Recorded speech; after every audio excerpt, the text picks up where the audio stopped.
Today we get into a little bit of monkey business at Castaway Key Zoo. We're actually building for the white-faced Capuchin monkey and a little capybara, as well as the three-toed sloth.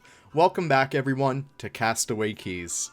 Alright, everyone, we are back here in Castaway Key Zoo, and we are starting an entirely new section. I'm super excited about this one.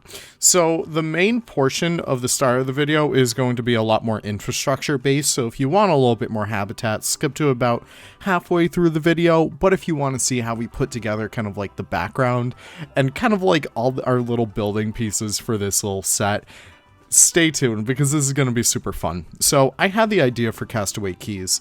It's going to be like a tropical kind of like tropical temple on one side, and on the other island, it's going to be pirate themed. I feel like no one in like the Planet Zoo community has really done anything too pirate themed, and I wanted to really hammer into that. So I took in all this inspiration. I was asking Mr. Nicholas Lionrider for some inspiration, so he gave me pictures from like Pirate 101. He gave me stuff from Assassin's Creed Black Flag, Kingdom Hearts, all this jazz, and I really got super inspired for this. So we kind of continue on with it. So the main idea for this is going to be very much based on a lot more Caribbean-centric architecture.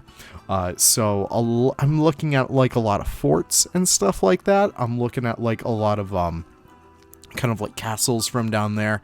Really beautiful stuff, and I feel like the white that we worked on over here is exactly what we needed to help it stick out from everything else. And I just love how bright this build is once we actually do start to get into like, you know, the actual habitat builds and stuff like that. But for the time being, I started on this and I was kind of not feeling it for like the longest time. I probably made this like about a week ago, maybe even 2 weeks before I'm recording this today. I finished up the habitat today, and I actually built the next one, which you guys will be seeing relatively soon. But I really didn't make any progress on this. I felt so stuck. But once the inspiration hit, it hit like a friggin' train. So the main thing I wanted to have in here was the three-toed sloth. And to do that, I just put down the exhibit box because it's so damn big. It'd be so much easier if it were a habitat animal, but unfortunately, we didn't get that. So instead of that, I kind of put down like the habitat box, made everything null, and then I worked on something else for the time being. One of the things I really wanted to focus on were these little ramparts. So I have these lovely little things appearing every so often. It's very much Portuguese architecture. I'm not really sure if there is too many Portuguese, habitations, I guess you could say, down in the Caribbean. I gotta look that stuff up relatively soon, but it's definitely something I felt super inspired by, especially after like the Azores, Lisbon, just all that kind of stuff that really sticks in my mind when I started to work on like the architecture of here. So continuing that on throughout there, I really wanted to have this feel like it's just one big massive structure, and it really does feel like that once we actually start to, you know, put everything together. One of the things I also wanted to have in here were these kind of like shale rocks, I think it is, but like these very much layered rock structures. All throughout this side of the island. I haven't decorated them just yet. I do want to add a lot more tropical foliage to them once I actually do get the chance. But for the time being, I kind of just leave it barren. I hope you guys will forgive me for that.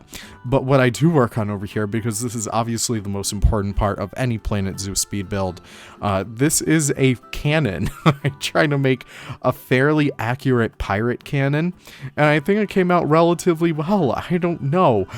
So I'm using a whole lot of the new pieces over here. I'm using like the new wheels that we got, and I'm using like the Indonesian wood because it's honestly a really, really awesome set to work with. So I have that in there, and I was struggling for the longest time to really figure out what we wanted to get out of the cannon itself. So ideally, it would have been that piece right there, but all the ropes on it kind of made it look kind of like dookie. So I kept experimenting until I found something I really liked. Just placing pieces over and over again, that would have been the perfect piece, but it wasn't FlexiColor, of course. So just placing items again and again and again really wasn't getting anything too well for me. But especially like that, look at that, it doesn't look the best. especially when it's all like segmented like that. It doesn't look too good, guys. It really didn't. But I think I figured out something relatively fine. So I actually replaced most of those pieces with a plaster pillar. Just a nice thin piece of plaster. You can't really tell that it is plaster once we actually do start to get that stuff all done. And I do have it be relatively kind of like angled. So it kind of like bells out towards the bottom. And I do have that little hole at the front, which I think really works for it as well. And especially that little piece at the bottom right there, which you would load the, I guess, the fuse into. I think that came out pretty good. And I also had to make it longer, of course, to actually peer off the sides of our little structure. Again, Castaway Keys really isn't supposed to be a realistic zoo. I really wanted to stay away from that for a little bit because I've been just... When I initially started it, I was a little bit burnt out when it came to, I guess, like Sonora Springs, when it came to Zoo Sarasota, Hope Harbor. I was like, I just need something silly to make.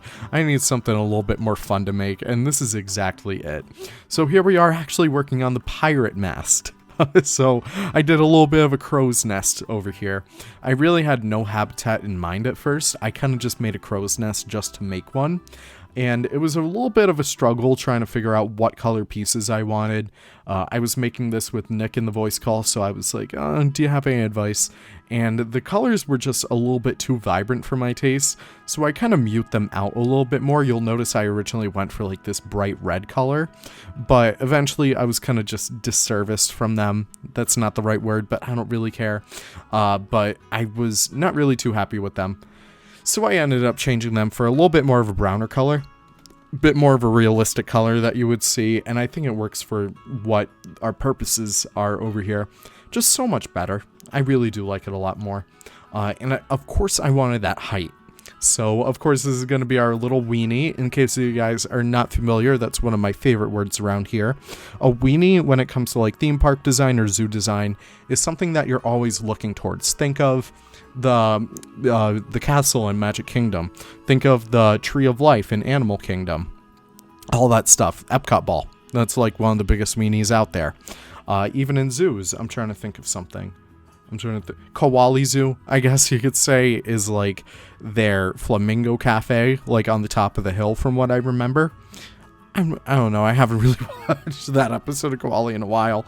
But yeah, just big things in the distance that you are kind of like naturally gravitating towards.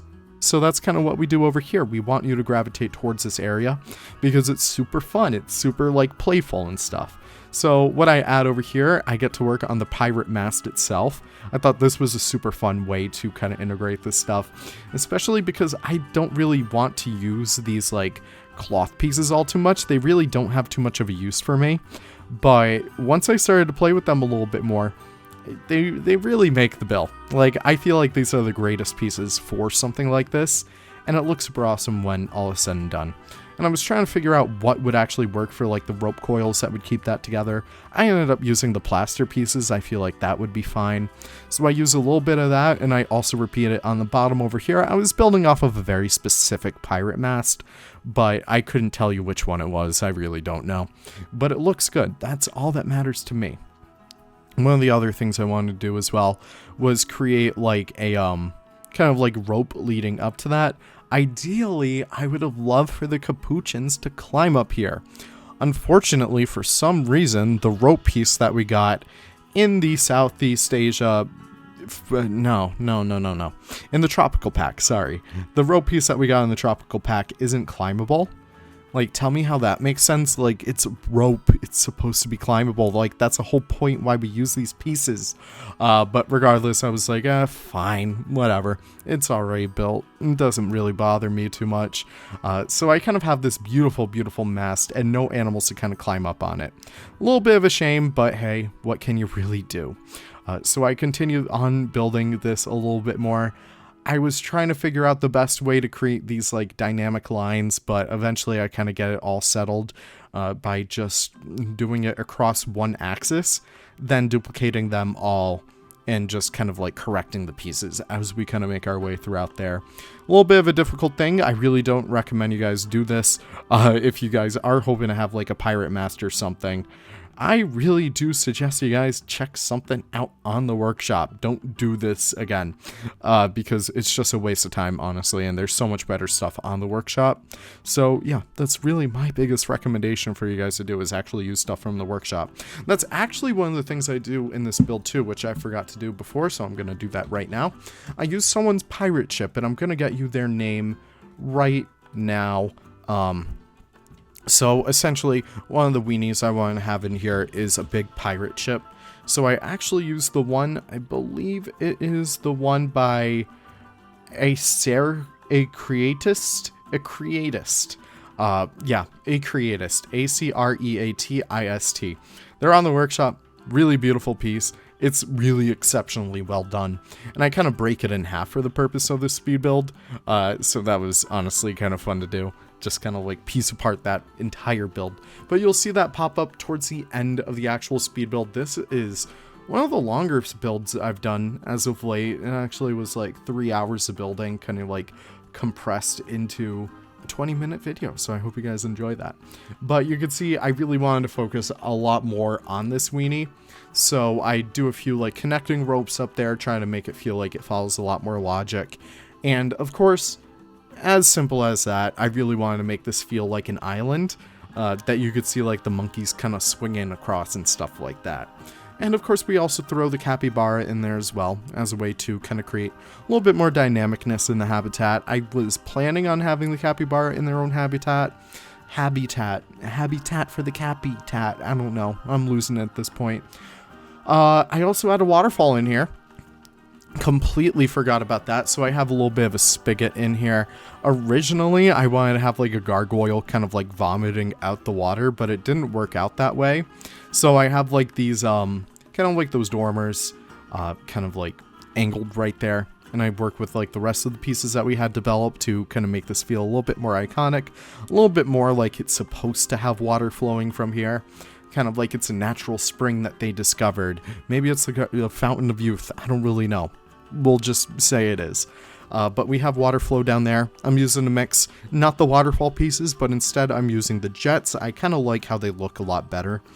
They have a lot more of a thicker water flow to them, which I think works a lot better when you're working with waterfalls. And I kind of do a little bit of stuff over there with horizontal and like vertical ones, just create a little bit more of a dynamic look. And it looks pretty good when all is said and done. Also adding a whole bunch of mist in here because it helps the area feel a lot more mysterious.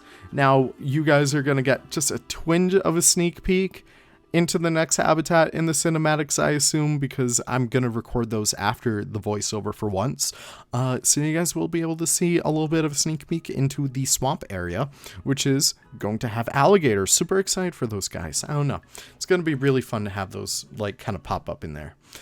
But you can see we are working on the initial rock work around this habitat at first. That's one of the things I love to do, is build in chunks, build in segments. Always be building, ABB. I don't know, hope that's not an acronym for something bad. But you can see I'm working a lot with the original rock pieces that we have in the tropical biome. And then I work my way up to a lot more intricate details. So I use the stalactite rocks. I use some faux rocks in here just as a way to help it feel a lot more detailed and help it feel a lot more natural. I tend to think like the more stuff you put down, the more natural it kind of feels. One of the things I also did over there was save that mast as a blueprint just in case if something else messed up. So I just wanted to keep that right there before I made any changes to it. I kind of slanted like the top of the mast as well, just so it felt like it was a little bit broken down. And our animals are coming out of nowhere, so I wanted to fix that. So you can see I am working with the twilight pieces.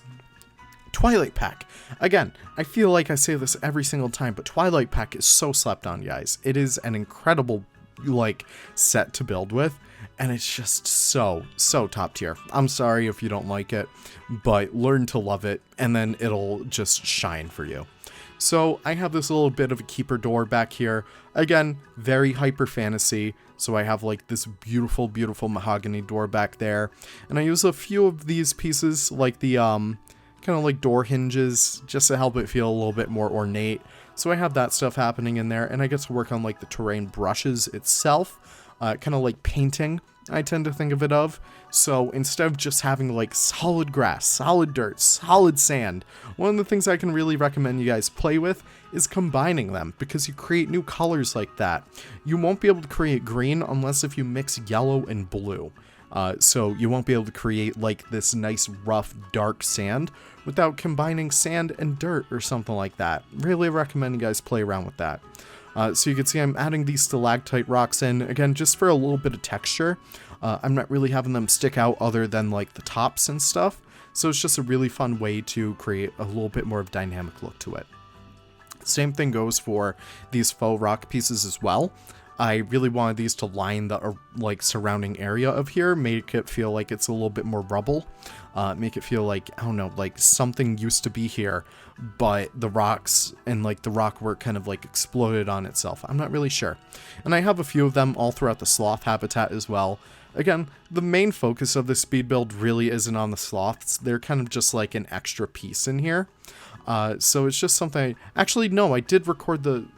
Did I record the cinematics of this one already? I gotta double check on that, because I thoroughly recall actually recording that. Yes, I did record the cinematics. My apologies, guys. You won't get a sneak peek today. But here I add in some animals for a little bit of reference. So, of course, since we are working with primates, since we are working with the Capuchin monkeys in general, I really wanted to give them a lot of areas to climb on. So I'm using just the base game sticks and habitat logs, because they're tried and true. They look great. I really wish we had like flexi-color versions of them. I feel like that'd be a really, really awesome thing, Frontier. But that's kind of what I work with over there. One of the other things I wanted to add as well was like this little bit of a jungle gym, but unfortunately it really didn't stick, and you could actually see it's just one big struggle. I just hopped on the struggle bus and it took me to Struggle City. I really don't know. But, no, I tried to get that to work. I ended up deleting half of what I did, and then I was like, okay, let's just do something a little bit more simple down here. Let's copy that little crow's nest and put it down there below, because that would honestly be the easier way to handle all this. And it absolutely was. It still looks fabulous to this day. So I also just connect all these pieces together, make sure that they're all climbable, make sure that the primates are actually able to access most of it. And yeah, they are. And because of that, I'm like, okay, great. What comes next? I start to add ropes everywhere just to give it a little bit more of a storytelling element. Let's just say they made this out of like whatever they had from the ship. Let's just say they shipwrecked over here and they needed to build like a little bit of a, kind of like a house, a little bit of a homestead, village, whatever you want to call it, just out of the bare materials that they had. So that's why I add all throughout there, and I think it works pretty damn well. I ended up moving the gate right there, so it actually made logical sense. And I thought, oh man, it'd be fun if we had like a whole bunch of like crates and stuff under that little thing right there. The monkeys can play with them, but they wouldn't like escape, so that's honestly really great. And then I get to work on the actual decoration around the habitat, all the foliage work and stuff like that. Super fun stuff over here. So what I did was make our ferns that we got recently in the last update, in the last pack really, able to be clumped. I'm not really a big fan of these ferns because they really are only usable from one angle, and that's going to be if they're like against a wall or if they're kind of hanging or something. But I was like, okay, they're a really beautiful texture. How do we make it useful? So I kind of just made clumps with them, and it really turned out super useful. So I kind of just use that as general ground cover all throughout here, and it looks super awesome, super lush, and super detailed. Really do love that stuff. So after that, I start to add some other things as well. Start to add the bird's nest ferns, because we can never have too many ferns. This is a tropical zoo. One of the other things to note as well are these beautiful flower bushes. Again, just using the fig trees and some of like the tropical plants creates this nice, very, very lush looking plant that really I have no other name for, because I'm not really a horticulturalist. Despite my name being Leaf, I know it's the complete irony. I'm losing it, guys. I apologize. It's a complete irony in that statement, really. So I start to add a few more details all throughout here. Again, some of those rubble pieces just to help even out the area a little bit more. Adding some more ferns. And I was like, okay, I want to start to use some more of these pieces, so let's see what we can actually do over here. I don't even know what I'm doing. Okay, yeah, okay. So I add a little bit of stairs down here just to continue like the rest of like the castle theming. So I kind of have this continue its way up until the pirate mast. Not really sure what purpose this would serve, but I just want it there for looks to begin with. Not really a big fan of the color. It's a little bit too bright. I may go back in there and mute those colors a little bit more. But I really do like having something over there just to bring like a little bit more action to that area. I don't know, I kind of like that. Adding some more trees as well. Coconut palms, mangrove trees, whatever you want to name it. We have it. We throw it in there. And it looks pretty damn good when all is said and done, especially those oil palms. Feel like those bring in like a whole beautiful tropical aesthetic to them. There I was, just kind of like making that little top of the mast a little bit crooked, adding like a broken boat and stuff like that, and then breaking this boat as well. Again, another huge shout out to our good friend, if I could pull it up again, our good friend, a creatist. Sorry. But that is just a very, very beautiful centerpiece up there, and I really can't wait to dissect that piece a little bit more, just so that we could get a few more decorations in here. There's so much awesome stuff in this blueprint alone that I really want to play with it. But that is really it, my friends, and welcome to the cinematics. Really hope you guys enjoyed this. Really hope you guys are enjoying the series. I'm hoping to wrap it up relatively soon. I just have like probably 5 speed builds left before we can actually close it off. And I really do want to have it closed off for the next kind of like DLC cycle, because that's when I want to start like the big speed build zoo. I'm not really sure what that's going to mean, but we'll see that in the future. Thank you guys so much for stopping by. Really do appreciate it. Can't wait to see you all when we get back to the channel. So goodbye. I don't know. I really don't know how to end this today. All right. Bye, guys.